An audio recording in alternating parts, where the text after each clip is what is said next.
76માં ગણતંત્ર દિવસની ઉજવણી કરવા જઈ રહ્યું છે અને ત્યાં આજે દમણ દીવના સાંસદ અપક્ષ સાંસદ ઉમેશભાઈ પટેલ એમણે જે હોબાળો મચાવ્યો તંત્રના પ્રોગ્રામમાં, જે સરકારી પ્રોગ્રામ હતો એમાં જે એમણે હોબાળો મચાવ્યો, બૂમાબૂમો કરી, સરકારી ઓફિસરો સાથે જે બૂમાબૂમો કરી અને જનપ્રતિનિધિઓને પણ એમણે કીધું કે તમારે લોકો મને સમર્થન આપવું જોઈએ.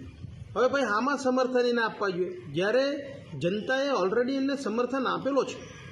આવી ખોટી બૂમાબૂમ કરી, ખોટા આશ્વાસનો લઈ ને ગલત માર્ગે, ગેરમાર્ગે દોડાવી રહ્યો છે પ્રજાને.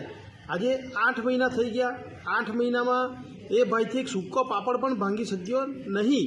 એણે કરેલા વચનો, જનતાને જે વાયદા આપેલા તેમાં એ ખરો નથી ઉતર્યો અને એ સાબિત થઈ રહ્યું છે. હવે દમણ દીવનું ભવિષ્યને પણ એને અંધકાર તરફ ઢકલી રહ્યો છે એ ભાઈ. અને આજે જે ખુલ્લેઆમ જે આપણા ગણતંત્ર દિવસ, જે આપણો સ્વાભિમાન દિવસ હોવા જોઈએ, જે આપણું સન્માન હોવા જોઈએ, જે આજે સંવિધાનનો જે દિવસ છે એમનો એણે જે અપમાન કર્યું, ખુલ્લેઆમ અપમાન કર્યું, એ એમ કહી રહ્યો છે કે ભાઈ જનતાનું અપમાન છે. એ જનતાનું અપમાન નથી, એણે સંવિધાનનું અપમાન કર્યું છે.